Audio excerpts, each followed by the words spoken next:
और अब बात करेंगे विधानसभा के सत्र की। तो आज से विधानसभा का बजट सत्र शुरू होने जा रहा है। राज्यपाल के अभिभाषण के साथ इसकी शुरुआत होगी। सुबह 11 बजे गवर्नर का अभिभाषण होगा और बजट सत्र से पहले गहलोत कैबिनेट की बैठक भी होगी। कैबिनेट की बैठक में जहां कई अहम मुद्दों पर चर्चा होगी और आज कांग्रेस विधायक दल की बैठक होगी जिसमें कई अहम मुद्दों पर चर्चा की जाएगी, मंथन किया जाएगा। का जो अभिभाषण होगा उसमें सरकार की जो सोच है उसकी झलक होगी। जो काम हम जिस तरीके से हम काम कराने का हमारा इरादा है 2021-22 में, उन कामों की झलक होगी। जिस तरीके से हमने काम किया है, कोरोना से लड़ाई लड़ी है, पूरे देश में राजस्थान ने सबसे अच्छी लड़ाई लड़ी है। हमारे कोरोना वॉरियर्स, हमारे सारे कर्मचारी, अधिकारी, प्रदेश की जनता, सबका आभार कि उन्होंने शानदार तरीके से लड़ाई लड़ी कि आज कोरोना समाप्ति की ओर लग रहा है। लेकिन फिर भी लापरवाही नहीं बरतनी है। इसीलिए इस सत्र में भी उन सारे मापदंडों की पालना की जाएगी जो कोरोना के हिसाब से जो जरूरी है।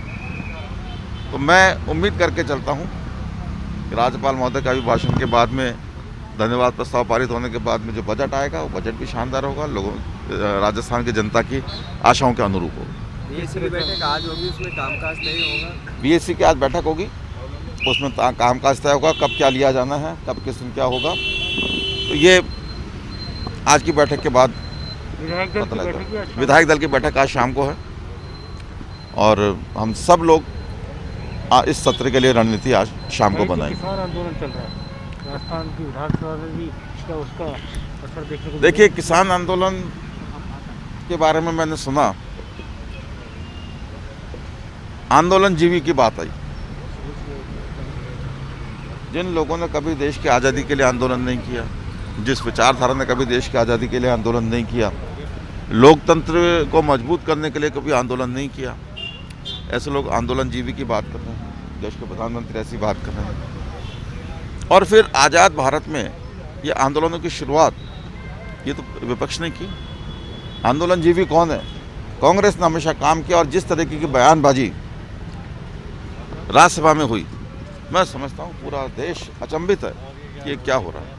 हरित क्रांति के बारे में जिस तरीके की बातें कही गई, जिस तरीके जो इस परिस्थितियाँ ही नहीं थी, उस परिस्थिति के बारे में जिस तरह के गलत तथ्य पेश किए गए, पूरा देश अचंभित है, पूरा देश सदमे में है कि ये क्या हो रहा है। कि राज्यसभा में जब इस तरह की बातें हों, मैं समझता हूँ कि संसद में इस तरह की बातें हों तो ये पूरे देश के लिए बहुत चिंता की बात है। कार्यकर्ता पर गोली मारी गई है। देखिए, कानून व्यवस्था की स्थिति में हमेशा कानून अपना काम करता है। हम कम से कम इंटरफेयर करते हैं। कांग्रेस सरकार की तरफ से कानून व्यवस्था में किसी को लाभ देने के लिए, किसी का पक्ष लेने के लिए हम लोगों ने कभी इंटरफेयर नहीं किया। मैं अपने भी कह सकते हैं व्यक्तिगत तौर पे, और सरकार की भी कह सकता हूँ, हम लोग कानून सम्मत कार्रवाई चाहते हैं, सख्त कार्रवाई चाहते हैं और निश्चित रूप से जिसने जो गलती करी उसको उसकी सजा मिलेगी। तो आप सुन रहे थे मुख्य सचेतक महेश जोशी को, जिस तरह से उन्होंने कहा कि कोरोना काल में सरकार ने कई अहम काम किए हैं, उन मुद्दों पर भी चर्चा होगी। हमारे साथ जयपुर से ब्यूरो चीफ योगेश शर्मा भी जुड़ चुके हैं। योगेश जी, देखिए, आज से विधानसभा का बजट सत्र शुरू होने जा रहा है। 11 बजे राज्यपाल के अभिभाषण के बाद इसकी शुरुआत होगी। क्या कुछ अपडेट है और किस तरह की तैयारियां दिखाई दे रही है? चूंकि देखिए, बहुत समय के बाद इस सत्र की शुरुआत होगी, तो मौजूदा जो लोग होंगे, जो विधायक होंगे, जो नेता होंगे, जो मंत्री होंगे, उनमें इसका उत्साह भी साफ तौर पर दिखाई देगा। और उससे पहले जो बैठक होगी उसमें क्या कुछ मुद्दे रहेंगे?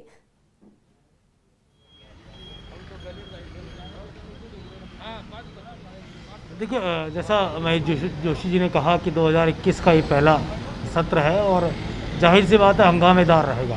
कांग्रेस का जो विधायक दल है वो निकाय चुनाव परिणामों के बाद इस वक्त उत्साहित है। राहुल गांधी का भी दौरा होने वाला है। किसान आंदोलन को लेकर कांग्रेस का जो कैंप है तो वो बीजेपी पर निशाना साधेगा, ये भी तय है। और इसके साथ ही तमाम जो विधायी कार्य है उनका भी आज से सिलसिला शुरू हो जाएगा। बीएससी की बैठक में ये तय हुआ कि बजट कब आना है। अभी तक 17 तारीख बताई जा रही है, लेकिन आज तमाम जो बीएससी की बैठक में आगे की रूपरेखा बनेगी, कब तक सत्र ये चलना है उसको लेकर भी कार्य योजना बनेगी। और इसके साथ ही आज राज्यपाल का अभिभाषण है वो बेहद अहम है कि राज्यपाल आज पत्रावाचन करेंगे। राज्यपाल संसदीय लोकतंत्र मूल्य संविधान की प्रस्तावना जो कि पहली बार है वो उसका वाचन आज करेंगे। राज्यपाल कलराज मिश्र ने नई परंपरा का शुरुआत वो करने जा रहे हैं, वो भी आज बहुत अहम दिन के तौर पर देखा जा रहा है। शोका अभिव्यक्ति का दिन भी रहेगा, पहला दिन है, और तमाम जो देश भर में जो प्रमुख लीडर्स हैं, जो प्रमुख राजनेता हैं, अंतर्राष्ट्रीय स्तर पर भी जो प्रमुख लोग हैं जिनका भी देहांत हुआ है, बीते दिनों में निधन हुआ है, कोरोना वॉरियर्स है, उन सबको शोका अभिव्यक्ति यहाँ पर आज राजस्थान की विधानसभा में दी जाएगी। तो एक तरफ हम कह सकते हैं कि निकाय चुनाव के परिणाम, दूसरी तरफ 4 विधानसभा के उपचुनावों की बारी जो कुछ दिनों बाद हमें मार्च या अप्रैल में नज़र आ सकता है राजस्थान में, तो उसको लेकर कि पूरी राजनीतिक जो है आलम वो देखने को मिला। लेकिन कुछ ऐसे अलग हटकर आज चीज़ें देखने को मिल सकती है। जो आरएलपी जो लगातार विपक्ष के साथ खड़ी हुई नज़र आती है, बीजेपी के साथ खड़ी हुई नज़र आती है, उसने किसान आंदोलन में तेवर बदल लिए है। अब आरएलपी राजस्थान की विधानसभा में सत्ता पक्ष के, खास तौर पर किसान आंदोलन के मुद्दे पर सत्ता पक्ष के साथ खड़ी नजर आ सकती है। मोदी सरकार को, बीजेपी को वो घेर सकती है, क्योंकि आरएलपी के नेता हनुमान बेनीवाल लगातार किसान आंदोलन के अंदर तीखा रुख अपनाए हुए हैं और केंद्र की सरकार के खिलाफ संसद और उसके बाहर भी मोर्चा खोले हुए हैं। इसके साथ ही जो कम्युनिस्ट पार्टी के विधायक हैं और जो ख़ास तौर से जो इंडिपेंडेंट विधायक है, तो तमाम जो विधायक अपनी अपनी बात यहाँ पर सदन के अंदर रखेंगे। आज का जो पहला दिन होता है वो राज्यपाल अभिभाषण का होता है, बीएसी की मीटिंग होती है और कल से चर्चाओं का दौर शुरू होगा। अभिभाषण पर जो चर्चा उसका दौर शुरू होगा। इसके साथ ही जो संसद में क्या बिल, सदन में क्या बिल लाए जाने हैं, फ्लोर पर किस तरह का कार्रवाई होनी है, वो तमाम जो चर्चा है वो की जानी है। प्रश्नकाल की कार्रवाई, शून्यकाल की कार्रवाई, पर्ची सिस्टम, ये तमाम वो बातें हैं जिसके ज़रिए स्थगन लगाए जाना है। वो सब एक प्रोसेस के तहत कल से विधिवत तौर पर शुरू किया जाएगा। तो कांग्रेस पार्टी को लेकर भारतीय जनता पार्टी ने 50 मुद्दे छाटे हैं। तकरीबन उन 50 मुद्दों को लेकर वो राजस्थान की विधानसभा में सत्ता पक्ष को घेरने का काम भारतीय जनता पार्टी का विधायक दल सदन के अंदर करने जाएगा। वो 50 मुद्दों में कानून व्यवस्था का मुद्दा होगा, महंगाई का मुद्दा होगा, बिजली की रेट्स का मुद्दा होगा और कई ऐसे मुद्दे होंगे जो जनहित से जुड़े हैं जिनको लेकर सरकार को घेरा जाएगा। जी योगेश जी, देखिए जिस तरह से कोरोना काल के चलते सरकार को पिछले वित्तीय वर्ष से लेकर अब तक काफी सारी चुनौतियों का सामना करना पड़ा है और सरकार ने अब क्या कुछ तैयारियां की है वो इस बजट से सामने आएगी।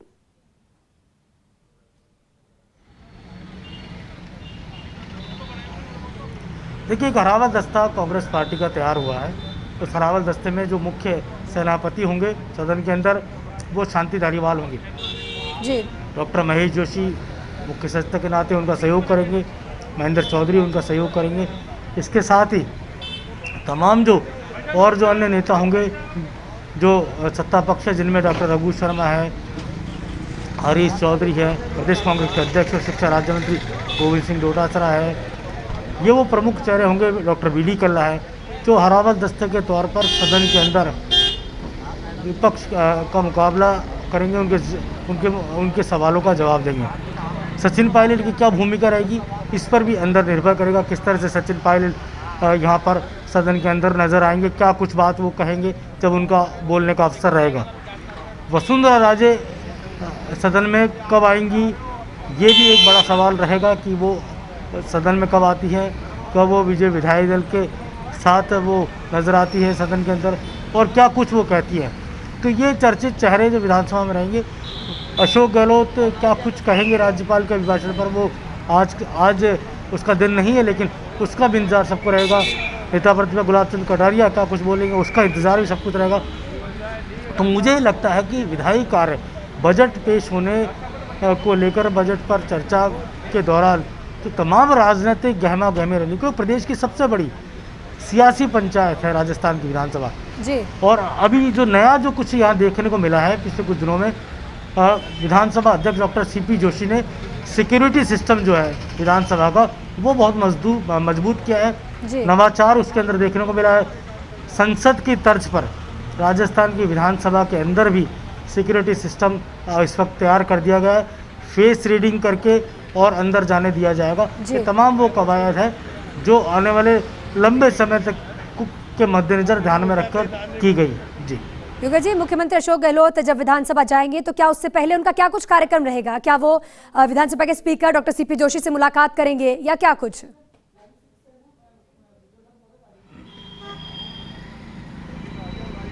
देखिए, सबसे अहम होता है राज्यपाल आ जाएंगे, उनकी अगवानी होगी, तो जी। प्रोटोकॉल के तहत मुख्यमंत्री अशोक गहलोत जो कि विधायक दल के नेता है, जो कि राजस्थान की विधानसभा में जो विधायक दल है उसके नेता अशोक गहलोत है, मुख्यमंत्री के नाते वो सबके नेता है, जी। उनकी मौजूदगी रहेगी।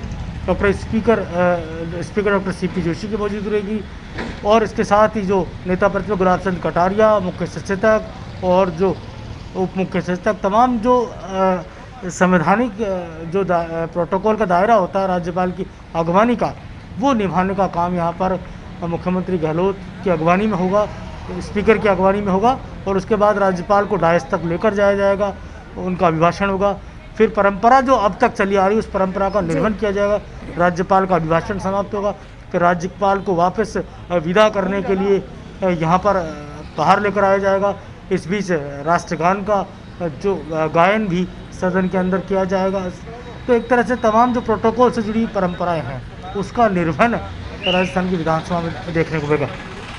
आज जी। लगातार फॉर्मेलिटीज़ का दिन है, जो तयशुदा कार्यक्रम है वो आज हमें विधानसभा के अंदर नजर आएगी। जी योगेश जी, देखिए ये तो जो आपने तमाम जानकारी दी, इसी बीच एक अहम सवाल ये भी, चूंकि देखिए कोरोना खत्म नहीं हुआ, कोरोना काल अभी भी जारी है, तो क्या विधानसभा में कुछ विशेष तैयारियां की गई? क्योंकि आमतौर पर कार्यवाही देखने के लिए लोगों के आने की अनुमति होती है, तो क्या इस बार इस प्रवेश पर पाबंदी रहेगी?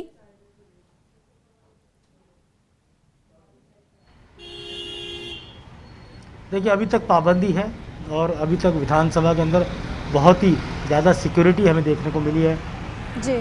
मीडिया को भी सीमित संख्या में ही अंदर प्रवेश दिया गया है और इसके साथ ही सदन के अंदर, जैसा कुछ समय पहले ही डॉक्टर सीपी जोशी ने काफ़ी कुछ सख्त कार्रवाइयाँ सदन के बाहर आवाजाही को लेकर की थी, वो लगातार जारी है।